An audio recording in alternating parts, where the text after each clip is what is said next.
Hi guys, I'm Lauren, and in this video I'm going to give you 12 social media video tips that I wish I knew back when I was trying to grow my own platform. I'm going to share all my do's and don'ts so you guys can learn from my mistakes and grow organically, getting the quickest results possible. So grab a pen and paper and let's get into it. Now, if you're not sure what this is, it's just basically groups of people with a similar genre or platform. So for instance, there's tons of Facebook groups for small YouTubers. It's meant to be quid pro quo, where you help each other out by commenting and liking on their posts and videos in the hopes to trick the algorithm into thinking that this is amazing content. But really, it's a waste of time because you're trying to grow people in that group when you really should be focusing on your own target audience. If one of your past videos proved to be super successful, create a follow-up video or even an updated version of it. You already know that people are interested in it, so piggyback off that momentum.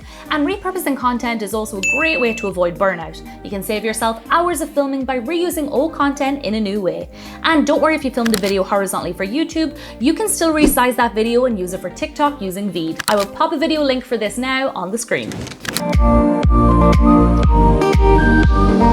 Now, there's a couple of ways to spot trends. On Instagram Reels, when you're scrolling down all the way through your Reels, down the bottom next to the track, you'll see some songs that have an arrow pointing up. This means that that sound is trending and popular, so you should jump on that sound right away. For YouTube, you can go to YouTube's homepage, click Explore, click Trending, and in here you'll see all the hot topics which are currently popular. For TikTok, you can open up the app and type in the hashtag Trend Alert. Another common one is if you're scrolling and you hear the same sound or music track over and over, that's a really good indication that it's trending. I hate to admit it, but short form content seems to be the way forward. Due to our busy lives, our attention span has become shorter than ever. People want quick, relatable, bingeable content. Instagram Reels have been proven to be the best and quickest way to organically grow on there, and TikTok is the fastest growing social media platform that keeps getting bigger. So yeah, keep cracking on making those Reels and TikToks. If you're planning to start a YouTube channel, or if you're in the process of trying to grow one, I can guarantee you this: people will comment on your videos and message you on Instagram saying one thing and one thing only: sub for sub. Whatever you do, don't engage. It seems tempting and like a quick fix, but really, this person only cares about growing their own channel. They're likely going to unsubscribe within 24 hours, and they have zero intention of actually watching your videos. It's not going to help your audience retention or watch time. And if YouTube suspects you've actively been participating in the sub for sub scheme, you could even lose your channel. So just leave it alone. This is Instagram's sub for sub equivalent. Now, you just follow a bunch of people in the hopes that they're going to follow you back, and once they do, you unfollow them. Doing this isn't going to help your engagement rate, and it's just plain mean. You could be following people who are just trying to grow on the platform like you are, and you're playing with their hopes and dreams. Also, don't you want to have genuine followers who are actually invested in you and your brand? So in the words of Wendy Williams, don't do it. Don't do it. This seems like an obvious one, but people want to subscribe to their interests. So if one week you're posting about travel and the next week it's sports cars and the following week it's fitness, you're gonna lose people because, well, you're a jack of all trades and a master of none. You ever been to a restaurant and they hand you the menu and it looks like a novel? They serve 7 different cuisines from all around the world, and you already know the food's about to be mediocre at best. And then you go to a place that has only 5 items on the menu, yet people are queuing up outside for over an hour to eat there. By the way, I'm talking about Pizzeria de Michelle in Naples. People trust those who specialize in one topic, so you need to pick your niche and stick to it. You need to have a strong photo, name, and bio, and it all needs to tie together. So within a few seconds of somebody clicking on your profile, they know who you are, what you do, and why they should follow you.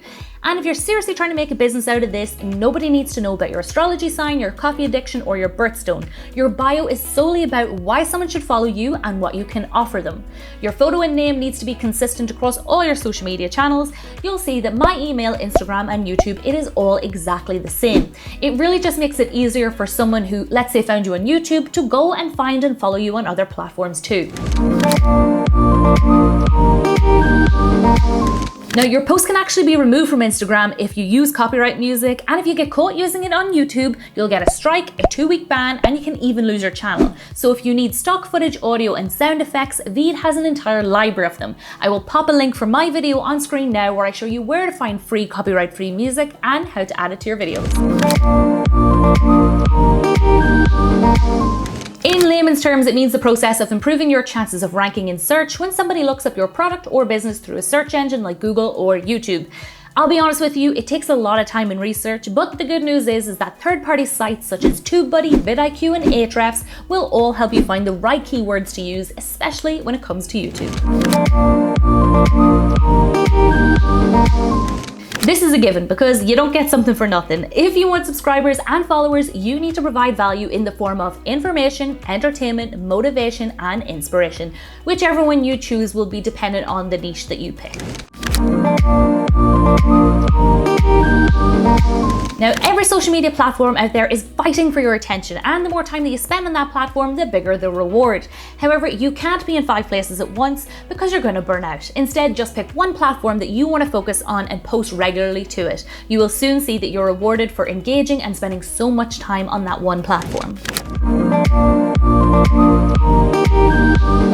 All likes, dislikes, positive and negative comments increase the engagement on your video, post or reel. It's overall a fantastic thing for your channel growth, so don't sweat it if somebody leaves you a negative comment. Think of it like this: that person has just unknowingly invested in the success of your channel, so brush it off and move on. And that's it. That is my social media video tips. I really hope you found this video helpful. If you did, go on and give us a like, subscribe for more social media content, and leave me any comments, questions, or any points you think I missed down below, and I will get back to you as soon as possible. Thank you so much for watching, and I hope to see you in the next one. Bye!